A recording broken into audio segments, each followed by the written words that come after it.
শাওণমহীয়া নামষাৰ ঐতিহ্যৰ নামঘৰ স্থাপন হ'ব পৰা আমাৰ এই নামষাৰ আইসকলে লৈ আহিছিলে আৰু বৰ্তমান আমি ল'বলৈ পাইছোঁ। আমাৰ কপাল ভাল, আমি তেখেতসকলক সেই ধৰ্মভাগী ৰক্ষা কৰি চলি আহিছোঁ।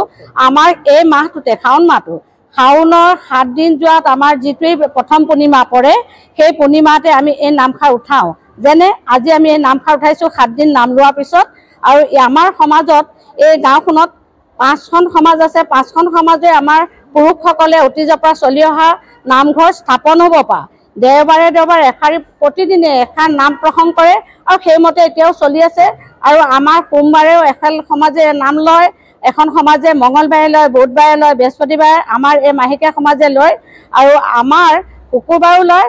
আৰু নতুনকৈ এতিয়া শনিবাৰ স্থাপন হৈছে নহয় জানো, সেইটো বৰ এটা স্বীকৃতিপ্ৰাপ্ত নহয়, এনেই লৈছে কেইদিনমানৰ কাৰণে।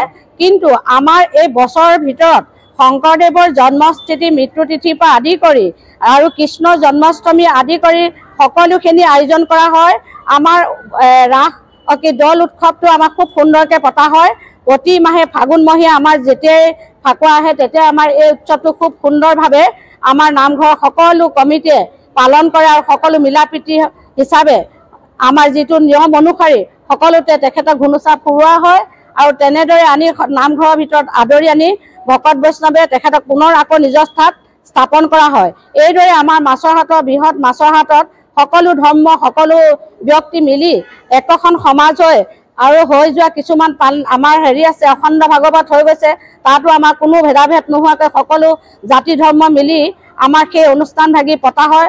আৰু দূৰ দূৰণিৰ পৰা আমাৰ কাৰণে বহুতো অনুদান আহে, সেইখিনিও আমাৰ এনেদৰে নামঘৰ উন্নয়ন কমিটিত ব্যৱহাৰ কৰা হৈ আহিছে। ইয়াকে কৈ মই মোৰ মন্তব্য সামৰণি মাৰিছোঁ।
ঢেকীয়াখোৱা নামঘৰ প্ৰতিষ্ঠা হোৱাৰ পিছত প্ৰায় 4 মাহমানৰ পিছত আমাৰ নামঘৰ প্ৰতিষ্ঠা হৈছে। সেই চনটো হ'ল 1528 চন, বুজিছানে? কাৰণ নামঘৰ আমাৰ এই ঢেকীয়াখোৱা নামঘৰৰ লগত আমাৰ এটা সম্বন্ধ এটা আছে। সম্বন্ধ মানে এনেকুৱা, কাৰণ 15 শতিকাৰ আগত আমাৰ মানুহবিলাকে এই ধৰণে বৈষ্ণৱৰ নাম প্ৰসংগ কৰা নাছিল। আমাৰ কিছুমান মহান ভকত তেওঁলোকে এই নাম প্ৰসংগ আকৃষ্ট হৈ তেওঁলোকে মাজুলীৰ বেলগুৰিত তেওঁলোকে মানে শংকৰদেৱক এটা নামঘৰ প্ৰতিষ্ঠা হ'ব লাগে বুলি তেওঁলোকে জোৰকে ধৰিলে। জোৰকে ধৰাৰ কাৰণে শংকৰদেৱে মাধৱৰ লগত মানে কথা পতাই ইয়াতে নামঘৰটো প্ৰতিষ্ঠা কৰা নাই। আৰু মাধৱদেৱ পুৰুষে তেতিয়া কৈছিলে যে নামঘৰটো প্ৰতিষ্ঠা কৰিছোঁ হয়, আমাৰ ইয়াৰ পৰা ভকতসকল এই ঢেকীয়াখোৱা নামঘৰলৈ যাব, তাতে তেওঁলোকে নামৰ সকলোবিলাক প্ৰশিক্ষণ মানে তাত লৈ আছে। গতিকে আপোনালোকৰো ভকত কেইজনমানক আৰু নামঘৰ তাত মানে প্ৰশিক্ষণ ল'বৰ কাৰণে তেওঁলোকে মানে সংযোগ কৰাই দিলে। সেইকাৰণে আমাৰ ঢেকীয়াখোৱা নামঘৰ আপোনাৰ নাম প্ৰসংগ আমাৰ মাছৰহাটৰ নাম প্ৰসংগ একেই। এতিয়া মহিলাসকলে যিটো নাম লৈছে সেই নামৰ যিটো আৰ্হি, যিটো মানে সুৰ সঞ্চাৰ, এই ঢেকীয়াখোৱাটো সেই একেই, বুজিছানে? এইখিনি হ'ল আমাৰ মানে তেতিয়া। আৰু তাৰপিছতে কি হ'ল, আমাৰ যেতিয়া মহাত্মা গান্ধী আমাৰ যোৰহাটলৈ আহিছিলে, কৃষ্ণনাথ শৰ্মা আপোনাৰ তেখেতে অস্পৃশ্য নিবাৰণৰ কাৰণে তেখেত আহিছিলে। কৃষ্ণনাথ শৰ্মাৰ সেইখিনি সময়তে তাৰমানে বামুণসকলক তাৰমানে তাত অস্পৃশ্যসকলক সোমাবলৈ দিয়া নাছিলে। গতিকে কৃষ্ণনাথ শৰ্মাই তাত সকলো অস্পৃশ্যবিলাক নামঘৰত সোমাই পেলাই সেই নামঘৰ মুকলি কৰিলে।